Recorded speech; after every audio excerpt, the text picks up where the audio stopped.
Hello बच्चों, good morning. आज मैं आप लोगों को पढ़ाऊंगा असेंडिंग एंड डिसेंडिंग ऑर्डर। ठीक है, फ्रैक्शन के फॉर्म में जो रहता है उसके बारे में मैं डिस्कस करूंगा। ये चार फॉर्म में आता है हमारा, यूनिट फ्रैक्शन के फॉर्म में, लाइक फ्रैक्शन के फॉर्म में, अनलाइक फ्रैक्शन के फॉर्म में और रूट के फॉर्म में। लेकिन मैं इस वीडियो में आपको तीन ही डिस्कस करूँगा। ठीक है, पहला मैं डिस्कस करूँगा यूनिट फ्रैक्शन। चलिए यूनिट फ्रैक्शन की तरफ चलते हैं। यह यूनिट फ्रैक्शन मैं सॉल्व करता हूँ। ठीक है, तो यूनिट फ्रैक्शन मैं अपने पहले वीडियो में डिस्कस कर चुका हूँ। ठीक है, लेकिन इस पे सवाल कैसे आएगा ये मैं आपको बताता हूँ। ठीक है, चलिए यूनिट फ्रैक्शन मैं लिखता हूँ कुछ।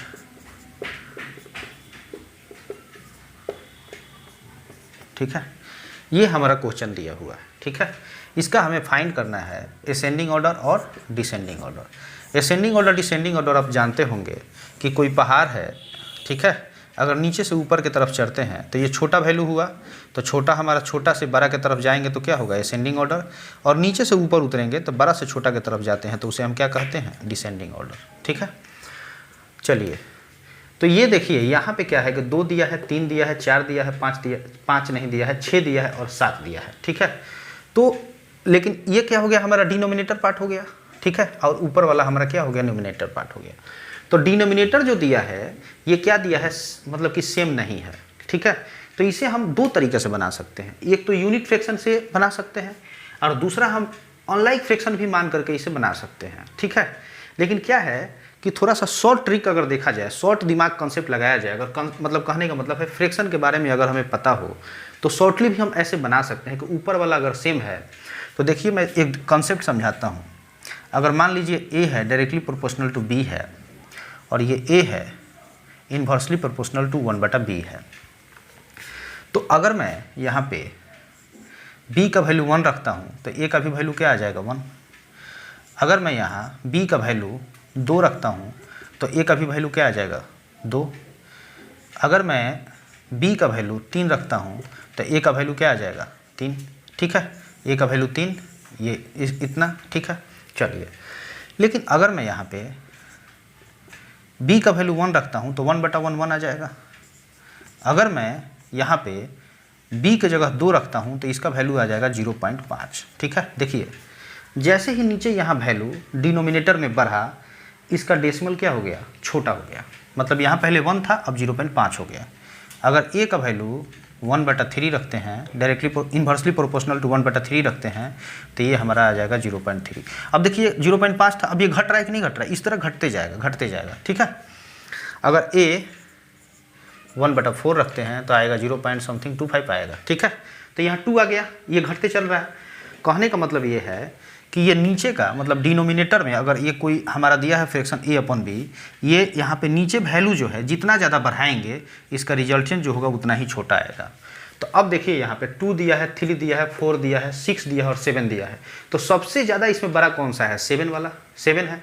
तो सबसे अगर बड़ा यहाँ पे 7 है और ऊपर तो सब में सेम है, ऊपर क्या है सब में सेम है, तो यहाँ सबसे बड़ा दिया है 7, सबसे बड़ा दिया है 7, तो इसका सबसे छोटा वैल्यू आएगा।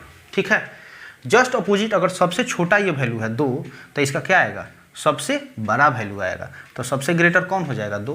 ठीक है, उसके बाद 3 देखिए, 3 है, उसके बाद छोटा मतलब सब में छोटा कौन सा 3 है, तो सबसे ये बड़ा हो जाएगा। फिर सबसे बड़ा नहीं होगा, इससे तो छोटा ही होगा, लेकिन इन तीनों से क्या हो जाएगा, ये बड़ा हो जाएगा।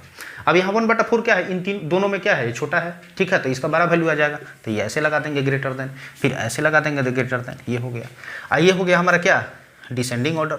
असेंडिंग ऑर्डर निकालना है तो इसको पहले लिख दीजिए, इसको बाद में लिख दीजिए, तो हमारा क्या निकल जाएगा, है ना, असेंडिंग ऑर्डर, छोटा से बड़ा। तो बताइए कि यहाँ तक कॉन्सेप्ट क्लियर। मैं फिर से समझा देता हूँ। यूनिट फ्रैक्शन उसको बोलते हैं कि ऊपर का न्यूमिनेटर क्या हो, सेम हो, और नीचे हमारा क्या हो, वैरी करे। तो इसको हम दो तरीक़ा से बना सकते हैं। एक हम अनलाइक फ्रैक्शन मान के बना सकते हैं कि ये अनलाइक फ्रैक्शन है, ये अनलाइक फ्रैक्शन है, तो हम क्या कर सकते हैं, इक्विवेलेंट फाइंड करके बना सकते हैं, लेकिन वो बहुत लंबा प्रोसेस हो जाएगा। शॉर्टकट की तरफ अगर जाएंगे, दिमाग लगाएंगे तो अगर ऊपर क्या है, सेम है, तो सीधा ये हम मेथड लगाएंगे, इन्वर्सली प्रोपोर्शनल का मेथड लगाएंगे। अगर यहाँ बड़ा वैल्यू है तो ये हमेशा छोटा रिजल्ट देगा, अगर यहाँ छोटा है तो ये बड़ा वैल्यू देगा। बस इस पर ही हम क्या करेंगे, इसे डिसाइड कर लेंगे। ठीक है, चलिए बच्चों, ठीक है, अभी मैंने आपको डिस्कस किया यूनिट फ्रैक्शन।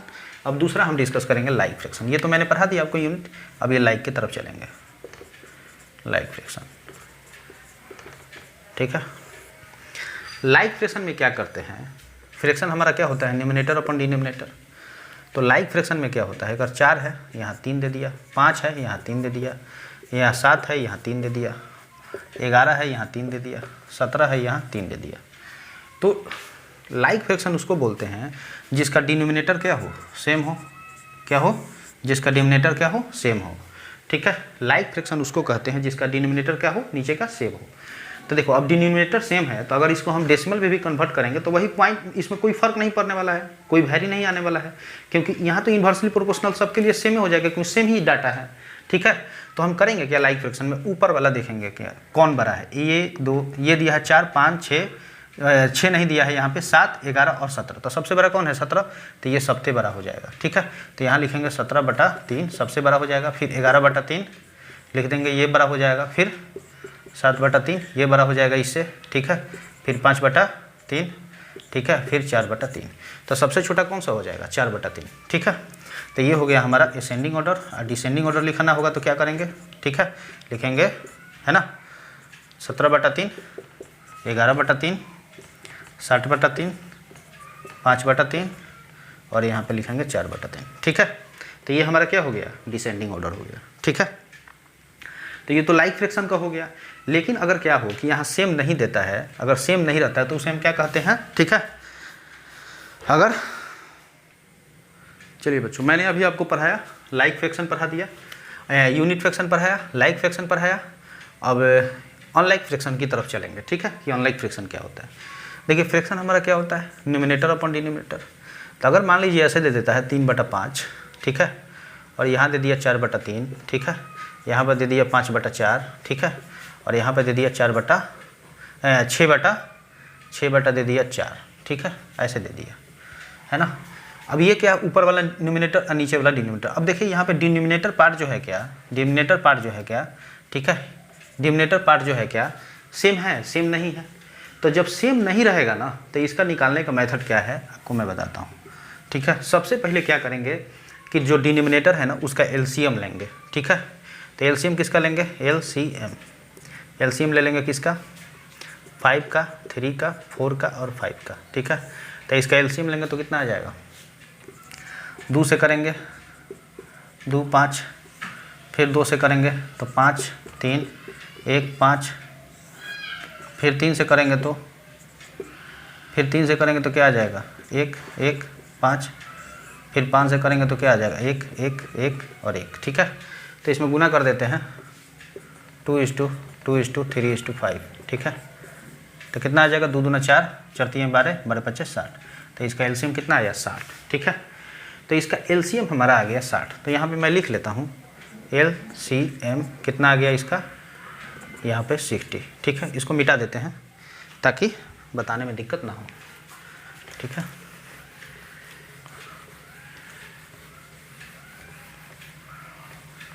ठीक है, तो इसका एलसीएम हो गया हमारा कितना दे दिया 60। ठीक है, इसका एलसीएम कितना दे दिया 60। अब क्या करेंगे बाबू, ठीक है, अब क्या करेंगे, मैंने बताया था इक्विवेलेंट फ्रैक्शन। ठीक है, इक्विवेलेंट फ्रैक्शन की तरह इसको हम निकालेंगे। कैसे, देखिए यहाँ पे लिख लेते हैं 3/5। ठीक है, यहाँ दे दिया = और इस 60 को यहाँ पे रखेंगे। ठीक है, यहाँ मल्टीप्लाई लगा देते हैं यहाँ पे। अब देखिए यहाँ पे 60 है ना, 60 है, 60 क्या मतलब क्या, इसका एलसीएम है। तो यहाँ पे ऐसा क्या वैल्यू रखेंगे ना कि 60 आ जाए। तो यहाँ अगर 12 रख देते हैं ऊपर, नीचे डिनोमिनेटर में, और ऊपर रख देते हैं तो 12 × 5 = 60 आ गया। अब बढ़ती हैं कितना हो जाएगा 36। कोई दिक्कत, हाँ। अब देखो यहाँ पे दिया 4/3 दिया है, लिखेंगे 4/3। ठीक है, और यहाँ पे 4/3 है, और लाना कितना है हमें, यहाँ पे 60 लाना है। ठीक है, तो यहाँ पे कितना रखेंगे 20 अगर रखेंगे तो 20 × 60, और ऊपर भी 20 रखे तो क्या हो जाएगा 20 चौका, ठीक है, 20 चौका 80। ठीक है, तो ये 80 अगर 20 चौका 80 और 20 × 60। ठीक है, चलिए ये 60 जो ला रहा हूँ इस एलसीएम के बराबर ला रहा हूँ। ठीक है, अब 5/4 है, 5/4 है, हमको चाहिए क्या 60। तो यहाँ क्या लिखेंगे, यहाँ नीचे अगर 15 रखते हैं तो 15 चौका 60, तो ऊपर भी 15, 75/60। ठीक है, अब देखिए, अब क्या है 5/4 6/5, 6/5 है, तो हमको क्या चाहिए यहाँ पे 60 चाहिए, तो कितना रखेंगे 12, तो ऊपर भी 12, तो यहाँ पे आ जाएगा 72/60, तो 12×5 = 60, 12×6 = 72/60। अब देखिए इसको मैंने ऐसा एलसीएम लेकर के ऐसा क्यों किया, सवाल यहाँ ये बनता है। देखो यहाँ एलसीएम लेकर के, ठीक है, यहाँ एलसीएम 60 लेकर के, ये था अनलाइक फ्रैक्शन, ये था क्या अनलाइक फ्रैक्शन, लेकिन हम इसे बनाएंगे लाइक फ्रैक्शन। तो देखिए यहाँ 60 है, यहाँ 60 है, यहाँ 60 है, यहाँ 60 है, तो अब तो क्या हो गया, ये लाइक फ्रैक्शन हो गया।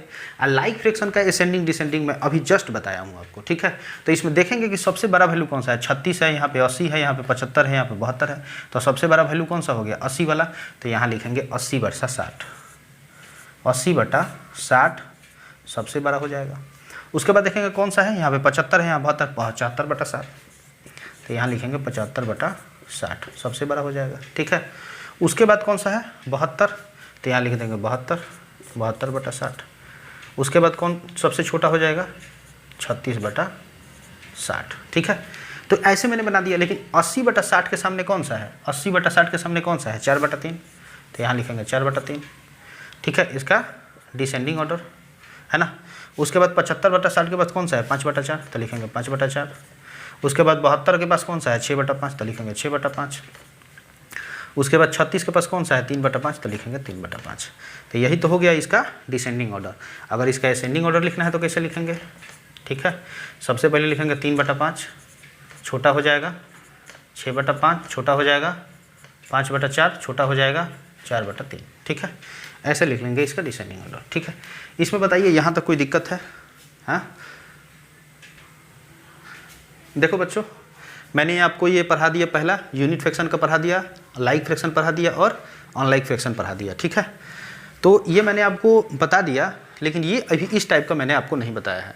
तो इस टाइप को मैं क्या करूँगा, अपने नेक्स्ट लेक्चर में मैं इसको डिस्कस करूँगा, ठीक है, ताकि है ना इसको मतलब बेहतर तरीके से ब्रॉड लेवल पे मैं क्या कर सकूँ, डिस्कस कर सकूँ, ठीक है। तो आज के लिए इतना ही रहेगा, ठीक है, ओके, थैंक यू।